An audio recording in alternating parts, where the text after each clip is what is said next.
Soni.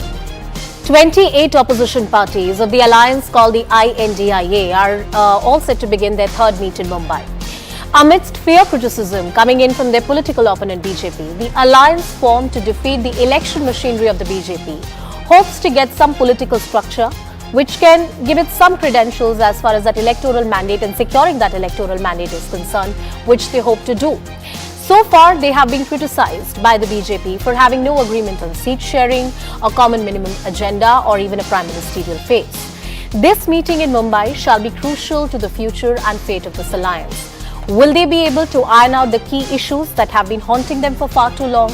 Will the leadership issue be once again an issue on which these key players cannot agree upon, or perhaps there can be an agreement on the larger issues? All these issues are focused on Viewpoint tonight.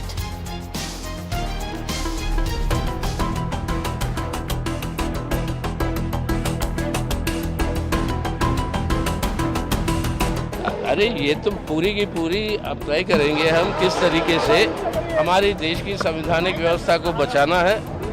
देश के अंदर संविधान जो guarantee देता है हर नागरिक को, हिंदू हो या मुसलमान हो, महिला हो या पुरुष हो, सबको जो बराबरी का जो गारंटी देता है उसको लागू करवाना है तो इस सरकार को, बीजेपी को सरकार से हटाना। Will come together with a proper blueprint and an agenda which will be taken to the people.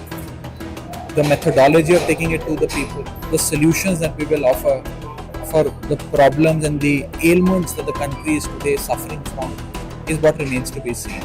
And I think it's a very significant meeting for this alliance. Everyone is looking forward to it, so are we. इस मंथन से अमृत ही निकले और 2024 का agenda तय होगा, संगठन का एजेंडा तय होगा, सवालों का एजेंडा तय होगा और नया इसका कोई संयोजन मंडल या संयोजक भी हो सकता है। एक झंडा जरूर होगा जिसके नीचे सारे दल मिलकर के चुनाव लड़ेंगे। ये इस मीटिंग की सबसे बड़ी सफलता। The agenda is the absolute uselessness of the central government, absolute failure of an unconstitutional government, and absolute abject failure to people's issues. सभी जानते हैं कि जीएम की मीटिंग मुंबई में हो रही है। जीएम मतलब घमंडिया मीटिंग, ये आज मुंबई में है। तो वास्तविक रूप में ये जो म्यूजिकल चेयर विपक्षी दलों के बीच में चल रहा है, इसके विषय में ज्यादा बताने की आवश्यकता नहीं।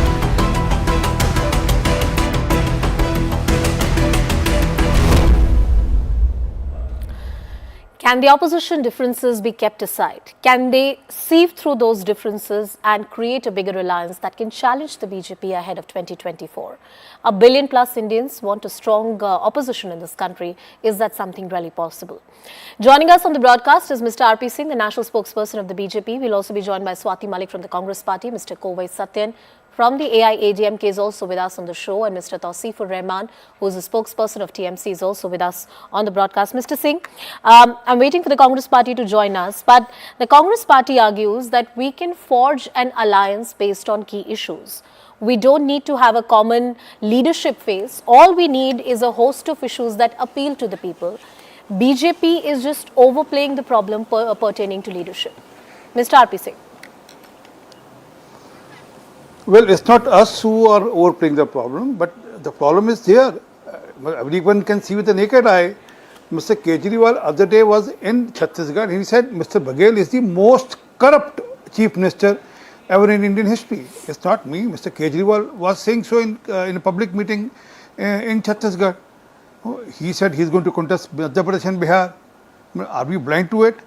Adhir Ranjan Chaudhary sits on dharna and says that the bomb blasts which are happening are because of TMC, not because of us, is the Mr. Adhir Ranjan Chaudhary's statement. Then their leader, their party leader in Kerala, the party president in Kerala, Mr. Sudhakaran, if I rightly remember, was arrested by left party government there and is behind bar. 4 of their Congress former ministers, one of the deputy CM also, were sent behind bar. One of them is still in jail in Punjab by Aam Aadmi Party. So one can see this was happening. And top of it, all their spokesperson says that our party president, our party chief can be the prime minister. So at times we have to think that how they are going to run this complete agenda or their this INDA alliance also. When if they say that each one of them are the prime minister candidate, it's a pertinent question then to probably ask. can another second. Yeah. Another 30 seconds, please. Finish your point. So it means on Monday, Mr. Rahul Gandhi will be the Prime Minister as per them, if ever they can. I mean, Sharad Pawar on Tuesday, Akhilesh Yadav on Wednesday, Mamata Mr. Singh, Banerjee I on get your broad Thursday, point. I get your Nitish broad on point. Friday, and Arvind Kejriwal on Saturday. Farooq Abdullah is a holiday man, so he can be on Sunday also. I get And your someone broad is point. missing, then Uddhav Thackeray can help. I'm sure Ms. Swati Malik would want to come into this discussion. Swati, a point blank question that the BJP is asking, that how can you be in an alliance, in an electoral alliance with a party, say like the Aam Aadmi Party, who says that the chief minister, one of the states where you have a government and a strong government, is a corrupt chief minister. And in fact, at the state level, a lot of parties want to expand their footprint, including the AAP, which wants to contest elections in Chhattisgarh and Madhya Pradesh. You might say that at the state level it's different, at the central level it's different, but the attack is directly on the Congress party. It's not within arm's distance. They are attacking the credibility of your government. Swati.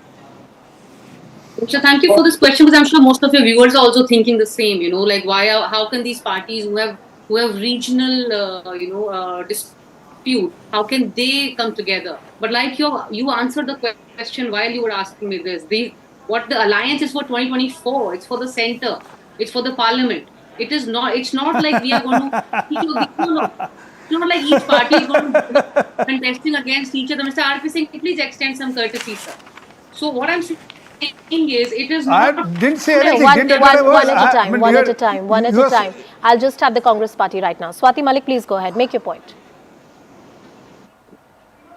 So what I'm saying is, it is not the point that these parties are not going to contest against each other in the states. That the alliance has never made that statement. What we've said is we've come together for the 2024 parliament election, and that is what we should be focusing on. Of course, each party is entitled to spread its feet in different states. Whatever they want to do, they can go to each state and contest. We are not going to deprive each other or try and put conditions on each other that, okay, now we'll not contest against each other in any of the states. Is that even a possibility? It's not. This is what BJP is trying to bring in these statements, just to dilute and divert. But Swati, I would have taken that point if there was some gap between the assembly elections and the Lok Sabha elections. Look, I said this even yesterday on the debate, that the question of leadership, the question of alliance at the state and a national level is not a question of philosophy. It's a question which is governed by electoral mathematics. If the assembly elections in the Hindi heartland is happening so close to the national elections, they are being seen as a precursor. And I'm sure as the grand old party of the country, you are aware of that. You can't underplay the importance of Madhya Pradesh, Chhattisgarh and Rajasthan and say they are different and the national elections are different. The victory of Karnataka was very important for the Congress party for your national ambitions. You acknowledge that fact. So there is no clear, divorce between those two sides. Yes, they are different in a sense, but these elections happening so close to 2024 are very much related to each other. So that argument, in my understanding, doesn't stand. No, Anusha, we have to please understand, we have to look at the larger picture. Right now, just because these elections, these three states are very important, and you will see Congress. And yes, all the other parties are the other regional local parties also are going to be contesting against each other in these three states. But we can't take that away. But I agree with your concern here that yes, these are very close to each other. So yes, we will have to make a smart call out there. All the parties will also have to make a smart about countering each other. That call will have to be taken. That call needs to be taken, and we will. But right now, I think we should focus on the Rahman into the discussion. Going on in Mr. Tawseefur Rahman, between the TMC and the Congress party, it has been a lot of acrimonious, instances, a series of acrimonious instances that I can narrate to you. The question of leadership is the most perplexing one. A leader like Mamata Banerjee would never accept the leadership of a Nitish Kumar or even of a Rahul Gandhi.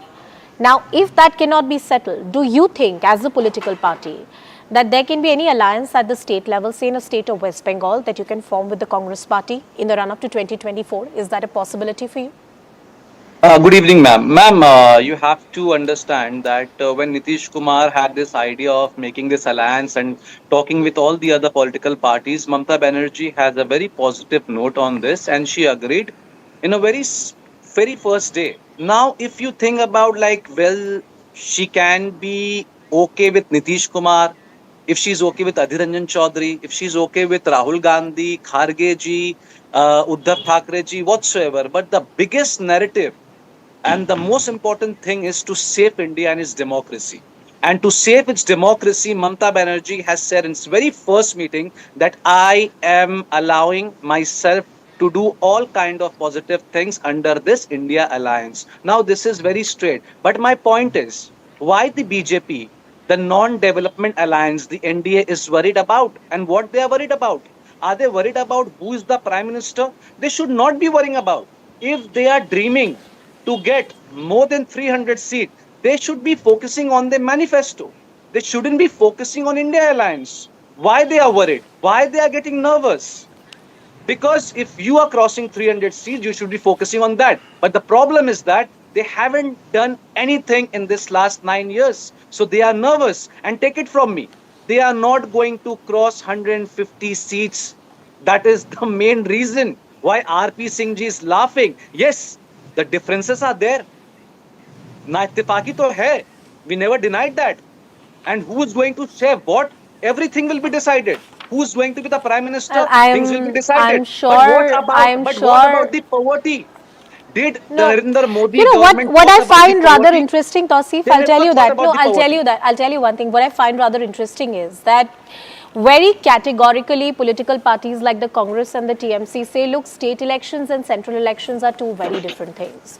Now, you can argue that BJP has not done recently very well when it comes to state elections, say the example for the state of Karnataka. But at the center, if you look at the record, if you look at various polls that have been conducted of late, if you look at the popularity of the Prime Minister, the BJP has a lot to say in terms of all of those metrics taken into account. One second. And then when it comes to the question of leadership, you try and make it a philosophical question. Yes, we have differences, but we can agree on something. Sir, if TMC or the Congress party had numbers like the BJP has right now, or even close to that, or even half of that, you would assert your position as a leader of the opposition. The fact of the matter is that because right now the opposition parties, including the Congress, don't have strong numbers in their favor, and that is why this bickering over who needs to be the leader really started. It is all about the electoral numbers. It is not about democracy. It is not about differences of opinion. Mr. Kovai Satyan, your thoughts on whether this alliance can really come together and iron out their differences? Ma'am, I would take 30 minutes. Good evening I'll to come my back. fellow I'll give panelists. you the chance to respond to that. Let Mr. Kovai Satyan have his opening arguments. Yes, Mr. Satyan. Good evening to my fellow panelists. If you ask me, they have come together. Yes, they have come together not because of there is a common cause. It is because of desperation, and everybody who are there are trying to stay alive and relevant in their particular democracy where they are operating to. If you ask me whether that alliance has got differences, yes, there are differences, but those differences are like a ticking time bomb, which may explode at any given point of time. To say that we have 4 or 5 PM faces, wherein India has got only one, is the first sign of weakness. That is not something a merit which you can boast about, like how Mr. Thackeray was saying, we have 4 or 5 faces. That shows that yes, you are weak. There are differences creeping. Maybe you are trying to put up a brave friend outside stating that all is well within us. It is not well within you. And moreover, this alliance, they say repeatedly, is to save democracy. It is not to save democracy. When many parties who are there doesn't have democracy within their party itself, they are running dynasty rule in the name of democracy. All they are interested to save themselves from the crores and crores of corruption charges that is leveled against them. Say for an example in Tamil Nadu, DMK, father, son, grandson, great grandson, they run a dynasty.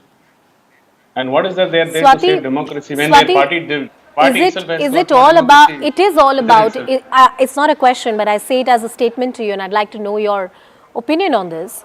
If the Congress party had numbers, if you were in a position of authority and power as far as the numbers are concerned on the floor of the House, there won't be any bickering about who's the leader of the opposition. The Congress party, despite not having as persuasive numbers as they would want to have, has pitched itself as the key leader. I mean, I remember that poster that was released of Rahul Gandhi in front and everybody at the back, and then it was withdrawn. but the Congress party has tried to project itself as the leader of the opposition camp. Anusha, we have to also understand, in addition to that, that this is not the first time an alliance has been formed. NDA was formed by the BJP. So when the BJP can come together and form this National Democratic Alliance that they formed, how can they object to India alliance now? For them to say that we've come together because we are battling to breathe and we are just trying to find our ground. I'm sorry, if that was the reason, then why did AIDMK even join the NDA alliance? Are they? And now, even to add to that, BJP itself has formed 38 other parties as their alliance today. So our 28 parties against their 38 parties. I mean, look at the kind of havoc that the Indian alliance has created in BJP's life here.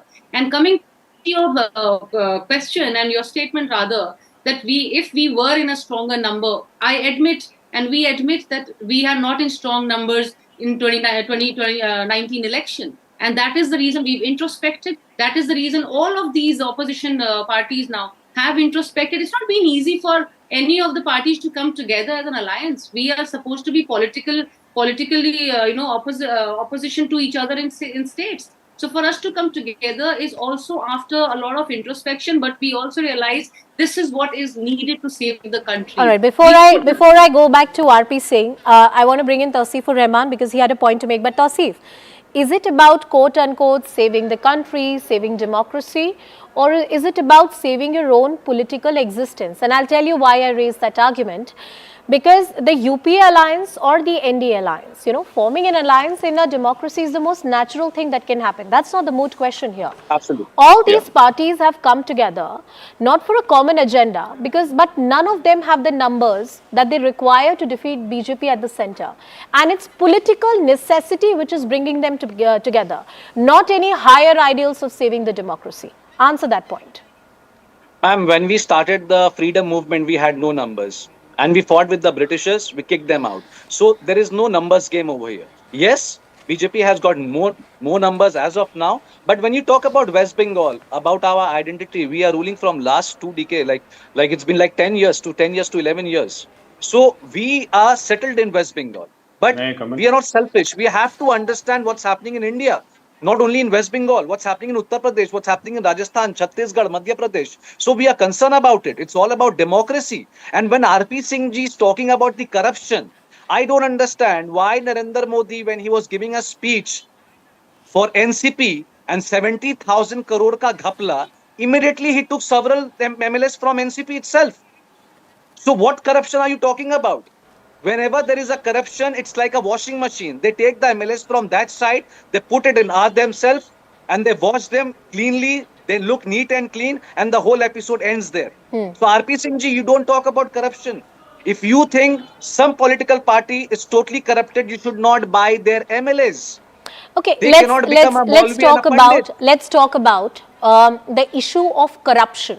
Can this I is one please? issue. Yes, Mr. Singh, I'm coming to you only. I'm coming to you, sir. Just a bit of patience. Let's talk about the issue of corruption, which is something that the Congress and TMC both have spoken about. Mr. RP Singh, do you believe that if this alliance, INDIA, takes up this issue as the moot issue in the run-up to 2024, people will accept what they have to argue? They argue Rafale, they argue various cases that have been, that have happened under the leadership of the Prime Minister or under this government. Corruption seems to be the key issue that they highlight to point out the incompetence, the alleged incompetence of this government. Mr. RP Singh.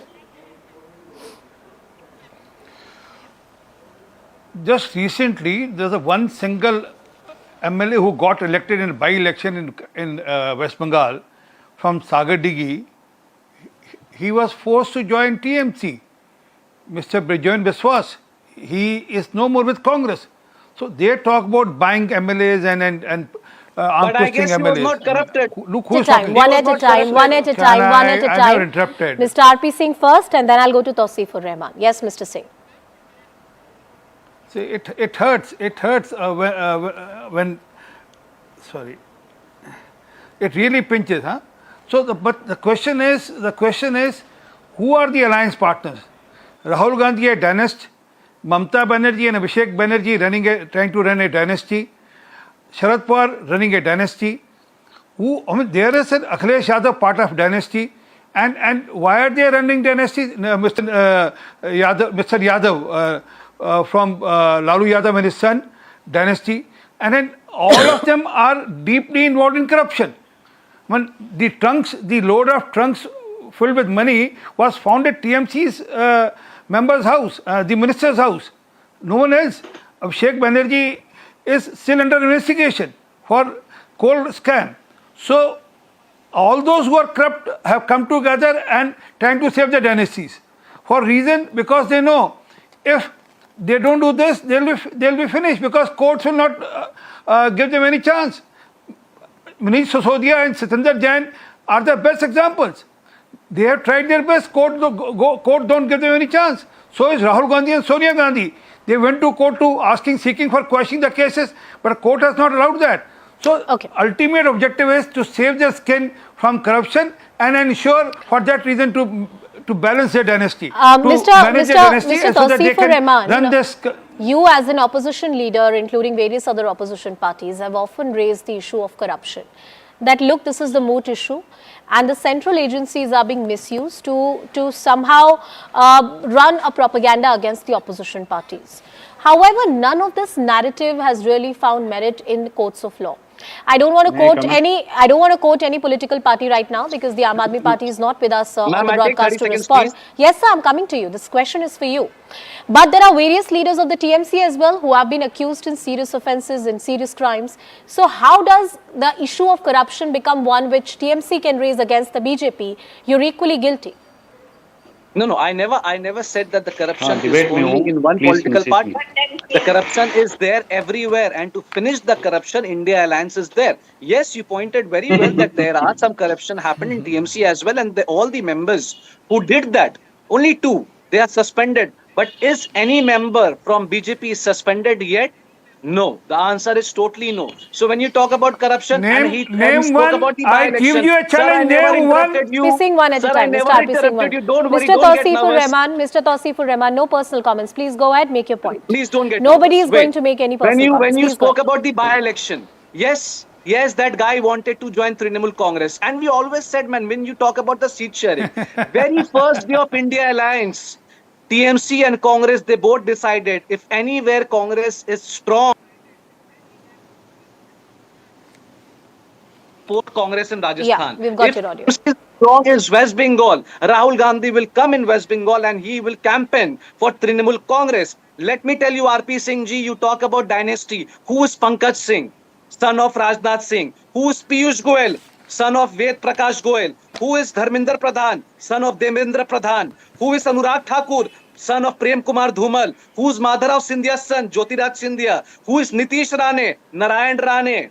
Who is Kiran Rijju, son of Rinjan? Should I continue this? I don't think the show has so much of time listening to this bullshit. Right. All right, a quick response from RP Singh. Then I'll bring in Swati Malik and Kovai Satyan into the discussion. A quick response. 30 seconds to you, Mr. RP Singh. Yes, please go ahead. I give a challenge to my friend from TMC. Let him today say that after Mamata Banerjee, it won't be Abhishek Banerjee. Let Sonia Gandhi says after Sonia Gandhi, it won't be Rahul Gandhi who will control the party. Or for that regard, one at a time. No, one at a time. BJP right now. So that's how the parties are. I mean, in our party, Nadda ji is the party president today. After another term, who is the party president? None of us know. So there's a difference between dynasty and dynast.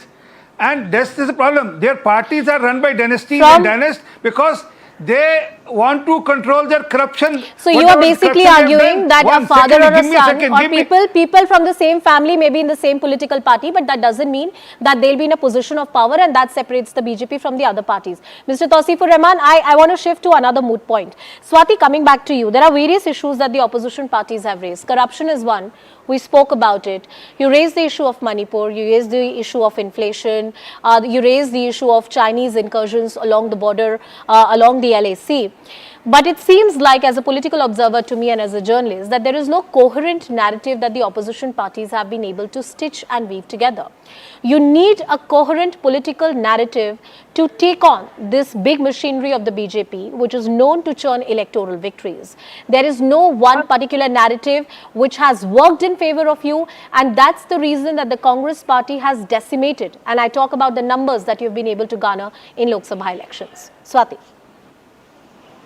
Anusha, the fact that all these issues that have been raised by the Congress time and over again, be it Manipur, be it inflation, be it unemployment, be it China, whatever we have said, whatever the narrative we have built, that is the reason we saw what happened in Karnataka. We have already started seeing the impact of these issues which are being raised by the Congress. If the BJP was not rattled by the issues raised by us, they would have not reduced the price of gas cylinders, even if it is by 15%. After increasing it to, of course, more than 200%, they have decreased it now. So they would have not decreased the price now. Of course, they realize that it is the inflation, it is all these issues that we have raised which are bothering. The BJP is trying to now come back with some sort of a perception they're trying to create just before the election, कि महंगाई कम हुई है, which is not the truth. But yes, it is bothering them. That's why they are coming up with this narrative. So whatever we have been raising, I think, in our opinion, and we can see it, you can see, of course, social media is very clear about it, the kind of impact it's having on the BJP. If Manipur was not raised and if it did not bother the BJP, the Prime Minister would have not spoken even after 78 days. He would have not spoken. But he realized, the BJP realized. You have a coherent narrative in place. That was my question. Swati, you're rather elucidating my question. All these are important and pertinent issues. Yes, Mr. Kovai Satyan, please go ahead. Make your point. Yeah, so look at this is what their level of desperation is. They are desperate for a narrative. They are crawling and scrambling. Suddenly talking about freedom movement, suddenly talking about saving democracy. It is not the voice of a common man, it's not the voice of the people. It is the voice of the individual people who run the party in the name of dynasty. Saving democracy for what? What is at stake for democracy? Going to Western countries and talking about saving India is not saving democracy.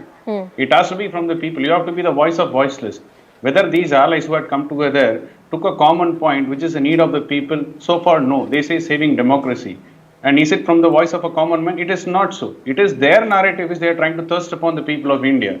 Whether Indians are buying it, whether they are believing what they say, it is not so. Because they have not delivered. And win in Karnataka is not because of voicing the people. It is because of your lucrative poll promises by giving power free, 2,000 rupees per household free. Mr. Kovai Satyan, that argument runs both ways. There are welfare schemes / freebies that have been given by BJP and by AIADMK also in the past. I think when it comes to these doles, no political party is with a clean hand. Freebie. It is an unrealistic freebie which has gone as poll promises, which the Congress is struggling right now to keep up their promise. So let's understand. I want to dedicate the last 2 minutes of the debate on the key issue of leadership that has dominated the discourse around this alliance called INDIA. Swati, there is no timeline that you're bound to give to your political opponents about when will you decide on your leader. You're right, you'll decide on your leader when you want to. But the people of this country do want to know, do they have a formidable opposition that can challenge the BJP? Do they really have an option? And for that to happen, you need to have a leadership face. Will this alliance ever have a leadership face? Absolutely, Anusha. Please understand, this is only the third meeting. I'm sure you recall when the first meeting happened, when there was some sort of some sort of terms are put by the Aam Aadmi Party, they want to continue with the alliance. The Delhi ordinance. So each meeting we are crossing barriers. Each meeting we are coming together stronger. This is only the third meeting, and this meeting is for agenda, and I'm sure you know what is being discussed in the meeting, right? So we are going one step closer, and give us some time. Like you said yourself, we don't have to really give it now. We are fighting. We will give a time. Of course, before the elections, things will happen and things will fall in place. There's also a momentum that needs to be built behind any political leader that you project, whoever is the convener / leader of this party. And every political party, I believe, part of that alliance is waiting for the assembly election results to see how the Congress party fares. Mr. R.P. Singh, apart from the leadership issue, where Prime Minister Narendra Modi is the unchallenged leader for the NDA / BJP, but other than the leadership, What else is it that BJP can offer to the people of this country? Why should they vote for you? Because the opposition argues on key fronts like inflation, price rise, economy, national security, BJP has not delivered. Well, I'll answer that. First, let me tell you what we have there to offer. 11 crore farmers getting Kisan Samman Nidhi, Pradhan Mantri Kisan Samman Nidhi. More than 55 crore people are covered under 5 lakh rupees health insurance, Ayushman Bharat. More than 3.5 crore people have got roof on their head. So, ongoingly, more than 11 crore women are getting subsidized gas cylinders and also free gas stoves also. So, there is an ongoing effort which is there to reach out to the last in the queue. And then Prime Minister's Jan Kalyan Nitis are helping them. I mean, more than 80 crore people are still getting the subsidized ration or free ration till now. So, this is how we are ensuring that the last man is taken care and how the countrymen are taken care. Now, coming to the other issues, this is a government which has built up the maximum infrastructure. Remember, Mr. Anthony on the floor of the House said, we won't build any infrastructure on China border because China will come and intrude in our territory and they will misuse our infrastructure. Okay. Today, we have infrastructure on borders. And also not only that, on economic issues also, the inflation has been less than 5% and the GDP has been almost touching 7% or 7.5% also. Well, the inflation, you're right, Mr. RP Singh, has been in control. GDP. It is rather the retail inflation that has been the key problem. Mr. Kovai Satyan and Tausifur Rahman, 30 seconds to both of you. Mr. Tausifur Rahman, will Mamata Banerjee ever agree to work under the leadership, say, of Rahul Gandhi? That's a possible scenario or a conjecture that can come up. No one will work under the leadership of anyone. Everyone will work together for the democracy of the people, for the happiness of the people, against the poverty. Now you see, when RP Singh ji was talking about the LPG cylinder, I want to ask RP Singh ji very quickly that around 9 crore LPG cylinder were given. How many were it was refilled back? None. 99% was not refilled. 30 seconds to Mr. Kovai Satyan for his closing comments and then I have to wrap up the debate. Mr. Kovai Satyan, your closing comments on the possibility of how much this alliance can be a real option for the people of India. No, I'll sign off by saying one statement. Too many cooks spoil the broth. And every leader who wants to have his own narrative and who wants his face to be shown as the PM's face will not last long. This alliance will fizz out in the coming days. It's a ticking time bomb which is awaiting to be exploded. If it's a ticking time bomb or it is something promising, time will tell, and at the end of the day, it's the people of this country which will decide. I thank you all for joining us tonight on this very special debate here on Viewpoint. We are slipping into a very short break. Up next on the other side, a major assertion by the Union Government at the Supreme Court of India that the status as a Union territory of the region of Jammu and Kashmir is temporary and statehood at some point would be restored. No timeline has been given. That debate on the other side.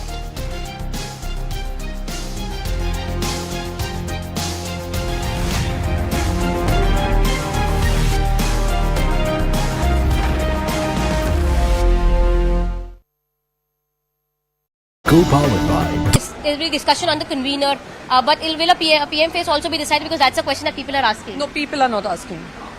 People are not asking you whether it's the Prime Minister which is important or whether their daily lives being impacted by high prices is the problem. People will ask you whether it is the farmers which is an issue or whether it is who's the Prime Minister will be an issue. The country knows that there are many capable leaders. They've reduced the entire nation to one leader, which India will never accept. आप NDA की और BJP की खास तौर पे बौखलाहट इसी चीज़ से देख सकते हैं कि वो लगातार हम पर हमारे नाम को लेकर हमले कर रहे हैं, और इतने बड़े बड़े लोग, यहाँ तक कि प्राइम मिनिस्टर ऑफ इंडिया जिन्होंने कॉन्स्टिट्यूशन ऑफ इंडिया के तहत अपना कार्यभार संभाला, इंडियन फ्लैग के नीचे खड़े होकर शपथ ली, प्रेसिडेंट ऑफ इंडिया ने उन्हें शपथ दिलाई, गवर्नमेंट ऑफ इंडिया के वो मुखिया हैं, सरकार में आने के बाद startup India, skill India, make in India, बढ़ेगा इंडिया, खेलो इंडिया, चलेगा इंडिया, न जाने कौन कौन सी स्कीम्स उन्होंने लॉन्च करी, नीतियां लॉन्च करी। आज उसी पार्टी को और उन्हीं लोगों को इंडिया शब्द से नफरत हो गई। आज ये हमारे अलायंस का जो कंपैरिजन है वो किसी आतंकवादी संगठन से कर रहे हैं, क्योंकि उन्हें इंडिया शब्द से इतनी नफरत हो गई। ये नफरत नहीं है, ये उनकी बौखलाहट है। ये लोग डरे हुए हैं, घबराए हुए हैं कि कहीं ये गठबंधन सफल ना हो जाए। इस मंथन से अमृत ही निकलेगा और 2024 का एजेंडा तय होगा, संगठन का एजेंडा तय होगा, सवालों का एजेंडा तय होगा और नया इसका कोई संयोजन मंडल या संयोजक भी हो सकता है।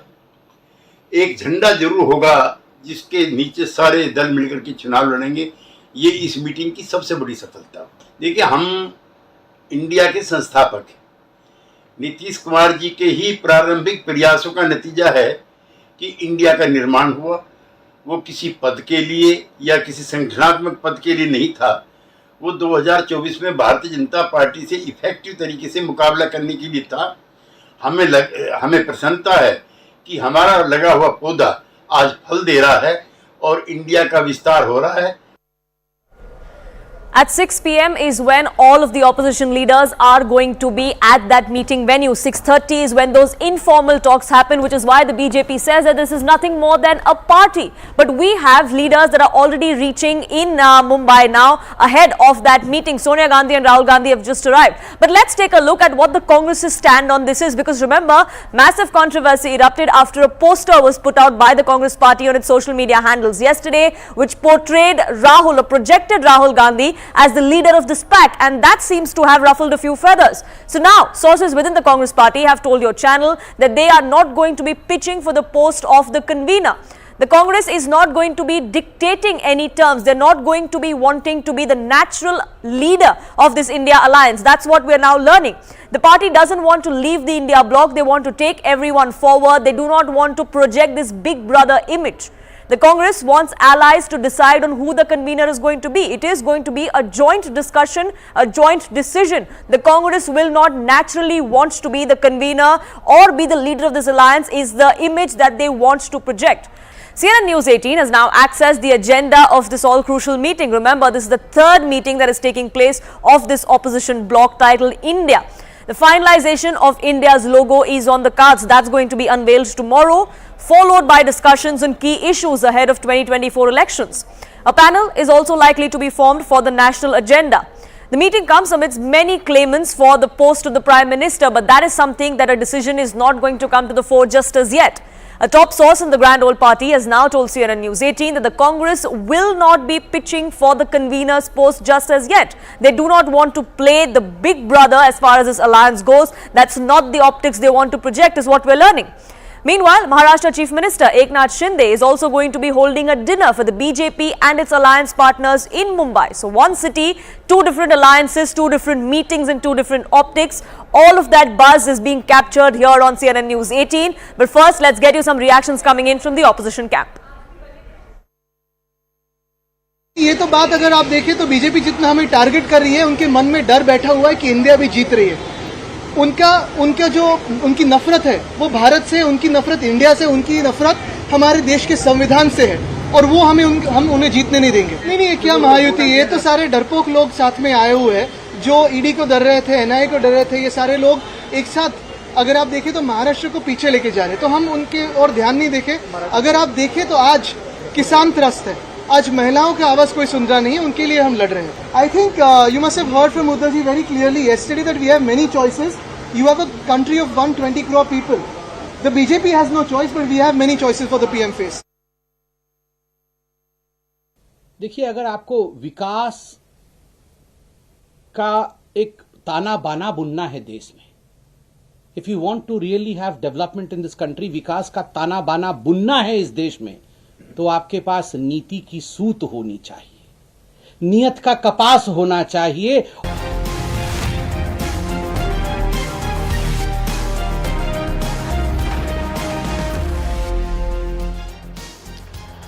Welcome back, and now telling you what happened at the Supreme Court today. A constitution bench led by the Chief Justice of India is hearing multiple petitions challenging the abrogation of special status of Jammu and Kashmir by the union government.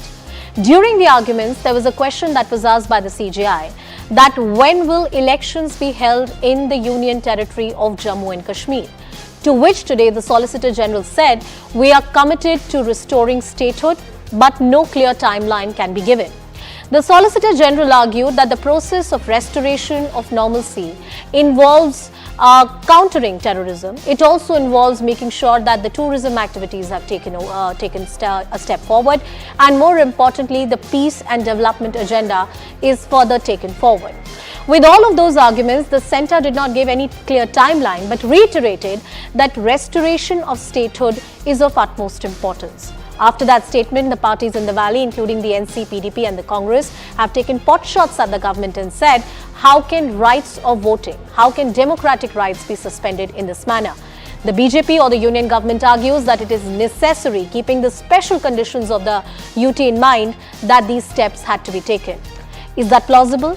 What was said in the Supreme Court today, does it really cut ice? And going forward, how soon can statehood really be restored in the present union territory of Jammu and Kashmir? Our focus on viewpoint.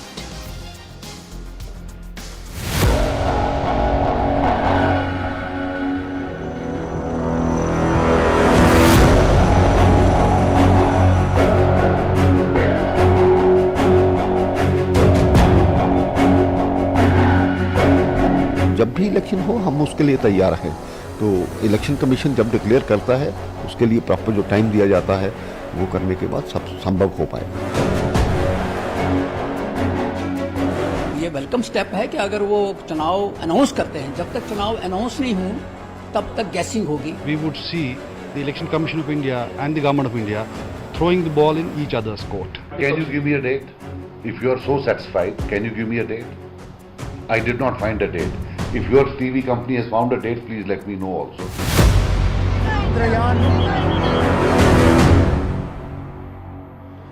Well, let's take this question forward. The statehood of Jammu and Kashmir, the Home Minister on the floor of the House, Home Minister Amit Shah, had pointed out that the doing away of Article 370, a special status, and making it a union territory is only a transient step. The larger goal of the government is to restore statehood. That will happen. Timeline, once again, has not been given to the Supreme Court of India. That notion or that assertion has been made. Let's take that question to our guests as well. RP Singh, the national spokesperson of BJP, Najmu Saqib, who's the spokesperson of PDP, Aarti Tikku, who's the founder and editor-in-chief in the New Indian, is also joining us on the broadcast. Mr. Najmu Saqib, taking this question to you first. Open the debate for us. The centre was very clear and categoric today. There were numbers that were presented that I can also read out to you if you want, that the terrorist activities, the number of stone pelting instances and the overall security situation in Jammu and Kashmir is better compared to the last 10 years. And this process just doesn't stop at internal security within the valley. But it's also about ensuring that economic activity, tourism activities, they are taken forward. And that process is going to take some time. And that's when we'll have elections in the state. Why is that response not satisfactory for you and your political party? Look, Anusha, there are two aspects of the question that you asked. One is the constitutional question that Supreme Court is looking into. The second is the policy decisions that this government has taken. Look, let's take it step by step. First, about a constitutional issue. Look, Supreme Court is not discussing whether 370 brought normalcy and peace to Jammu and Kashmir. There's a basic question before Supreme Court. Whether the abrogation of 370 and 35A, was it legal, was it constitutional or unconstitutional? That's a simple question. Rest, it does not matter whether it has brought normalcy or not. That's a different debate. That's a policy decision. Now, coming back to the policy decision, as you said, it has brought economic activities.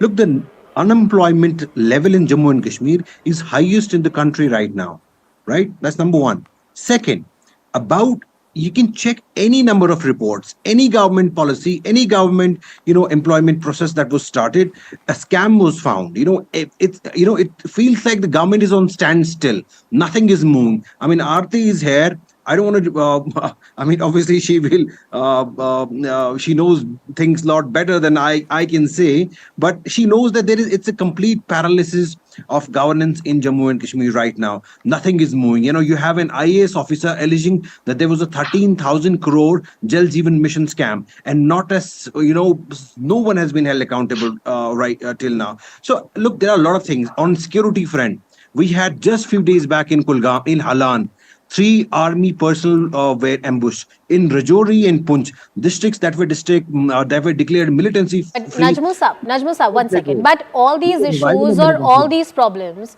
you argue as if they did not exist when the special status of Jammu and Kashmir was in force. In fact, the situation was far worse. I can talk to you about the Roshni scam. I can talk to you about various other scams that have happened when the article was much in force. I can read out to you the data and numbers. One second, sir. I'm coming back to you. Sir, I'm coming back to you. Sir, I'm coming back to you. Sir, I'm coming back to you.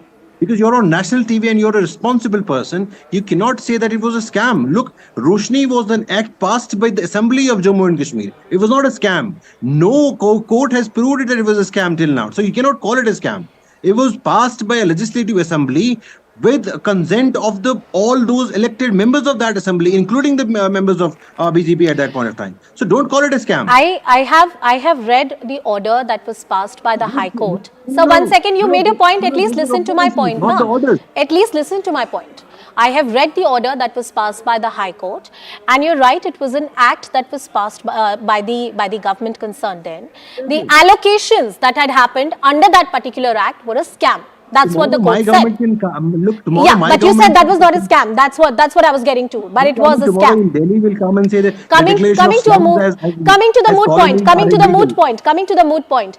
Are you arguing that under the erstwhile governments in the erstwhile state of Jammu and Kashmir, there were no instances of stone pelting, there was no law and order situation, there was no internal infighting that was happening, or there were no scams that were happening? We have that in Jammu now, unfortunately. We have effigies of Lieutenant Governor being burned in Jammu. We have, people removing their nameplates from their homes. BJP functionaries removing their names from their homes in Jammu. We have a mass resentment in Jammu. The level of resentment is such that even BJP does not want to go for elections.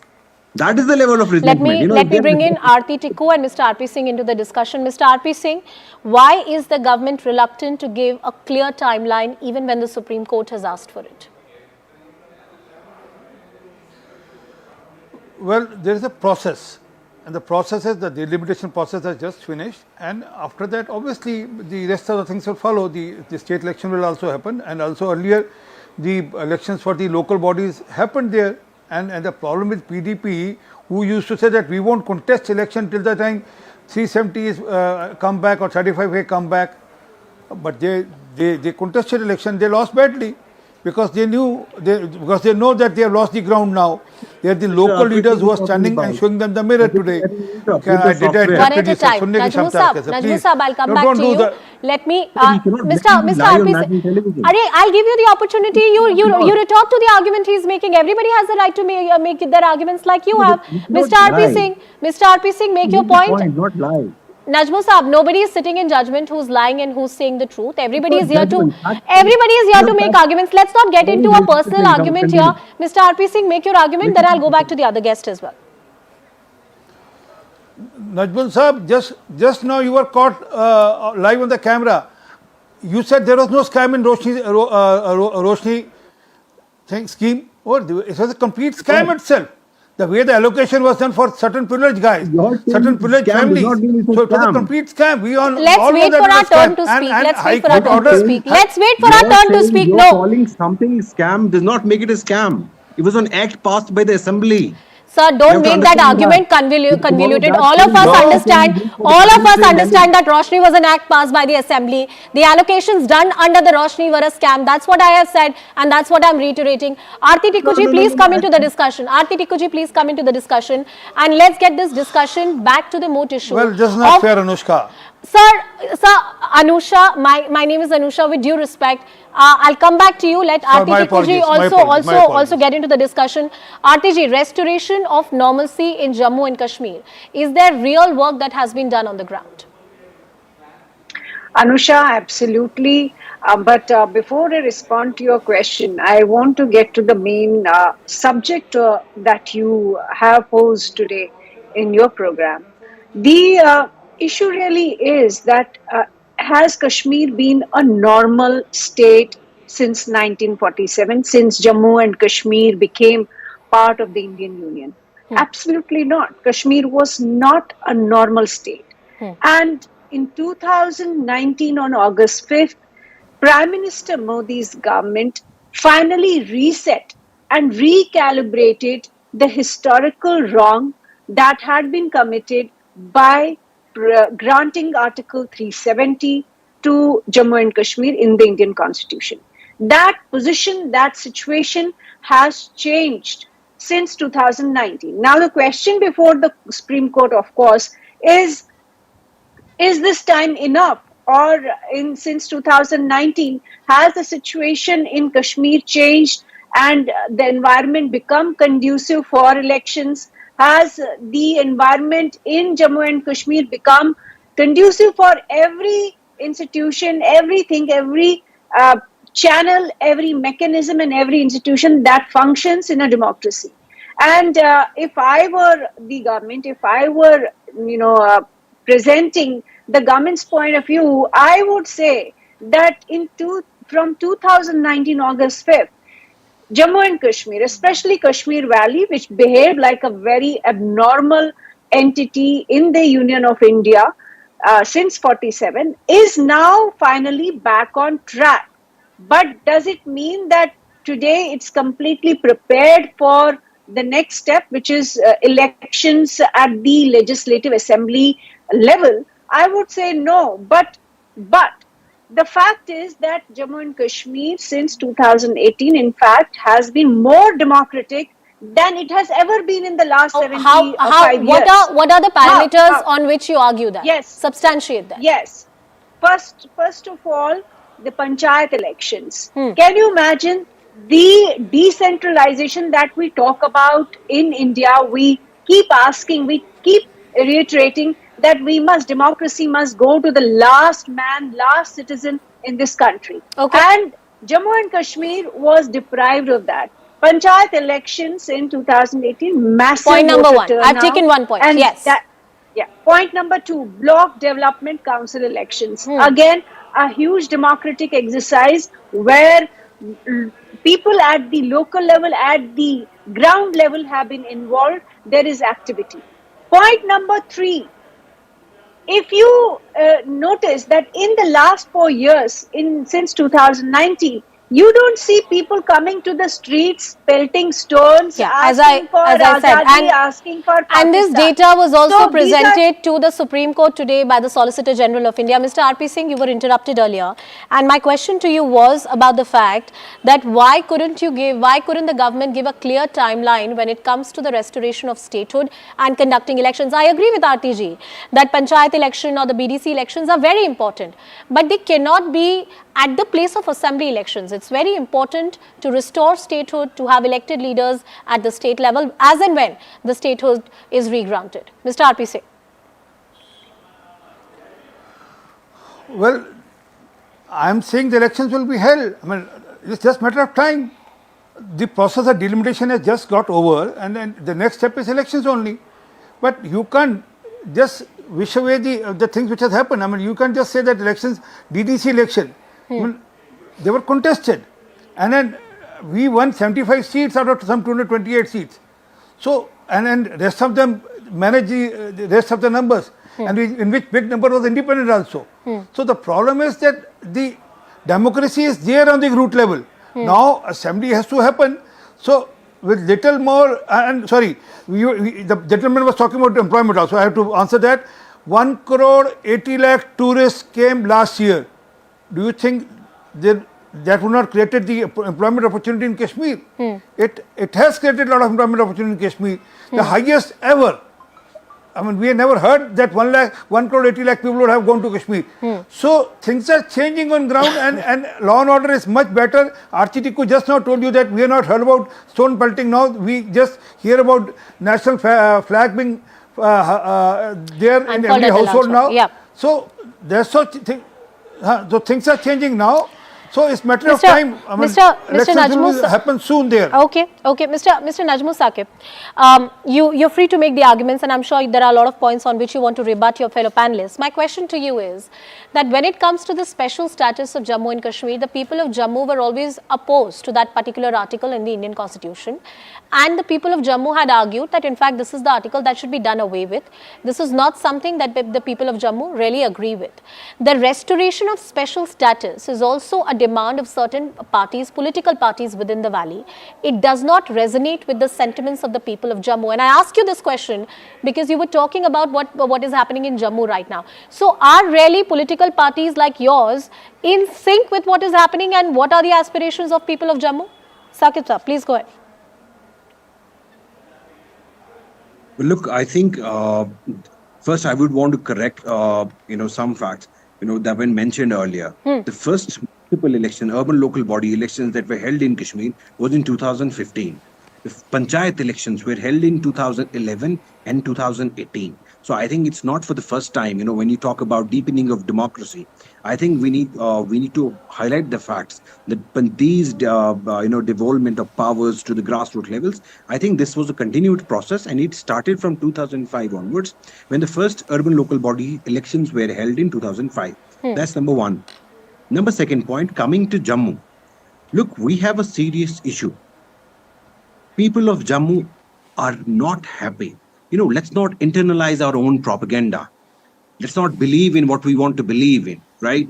You want to live in a make-believe world, and then you believe, you're in that reality. Jammu consists of Punch, Jammu consists of Rajouri, Jammu consists of Badarwar, Doda, Kishtwar. Ask people there. Jammu is not just one district of Jammu, right?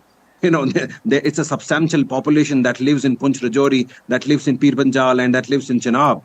So that's a delusional fact. Look what is happening in Punch, Rajouri, a revival of a kind of militancy that we have never seen. Militants killing security forces, and no one is getting killed. No one knows who they are. No one knows their faces. No one knows where they're coming from. Who supplies them? I am surprised, Najmu Saqib, that you're not talking about the facts and figures.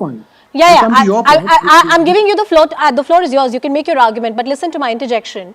These are facts and figures that have been cited by the government in the Supreme Court of India, and the government is on record to say that there has been a reduction in the infiltration attempts by 90%. The terrorist instances have gone down by 45%. Yes, the problem is not completely solved, but in the last 3 to 4 years, this is substantial progress that has been made in the overall security situation, and it's not a small feat. Look, I'll tell you, people of Kashmir have never been this farthest from Delhi as they are now, especially post 2002, right? I'll tell you very honestly. You might want to believe you might want to believe in your own propaganda. Government sort of. It is very convenient to call whatever we don't agree with propaganda. It is very easy. I reiterate.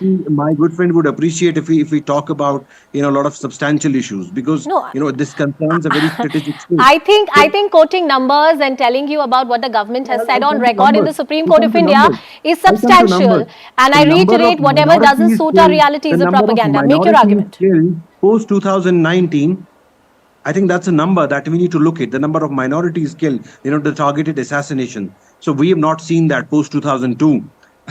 So I think let's I don't think I don't think you have a substantial point to make there. To be very honest, Aarti, I give you the closing comments. Aarti, I give you the closing comments. The aspirations of people of Jammu have often not been taken on record, and many argue that this is a very valley-centric approach, a discourse dominated by certain political parties that has always hijacked the mainstream, that is done away with, and hence we are able to make successfully certain strides on the law and order front, on the economic front. But a lot needs to be done, and today the government was not able to give a clear timeline. Well, Anusha, the fact is that for 70 years and more, the entire approach to Jammu and Kashmir was really Kashmir-centric. And it was not just Kashmir-centric, it was actually just 3 families. It was the Abdullahs, it was the Muftis, and of course the Gandhis in Delhi. And that approach has fundamentally changed in 2019. Now, you may say that Jammu, some people are protesting in Jammu. But honestly, if you look at the history of Jammu's political movements, anybody can check. It's in public domain. The biggest resentment in Jammu had been through several movements that Jammu has been discriminated against, that Jammu's voice is nowhere. Even in the news platforms, it was always about Kashmir. So finally, when we have a Jammu and Kashmir Union territory today, and funds, resources are being distributed equally, you think people in the villages, people, for example, in the upper reaches of Jammu, Poonch, Rajouri, Doda, will be unhappy about the situation, who have been facing the brunt of a discriminatory approach to J&K? Also, I would say that panchayat elections, yes, they were held, but panchayats in Jammu and Kashmir earlier had zero power. No, the and only people who Aarti, had power, these points about panchayat election, the block development council elections, and various other grassroots level electoral steps that have been taken were highlighted by the government. But more importantly, in the days to come, what we need to see is, at the Supreme Court, does the court persist with having a timeline about restoration of statehood? And in the days to come, as and when this hearing wraps up about the constitutionality of the move, the top court of the country will have the final word. With that, it's a wrap on this edition. Thank you all for joining us on the broadcast. Plain Speak follows.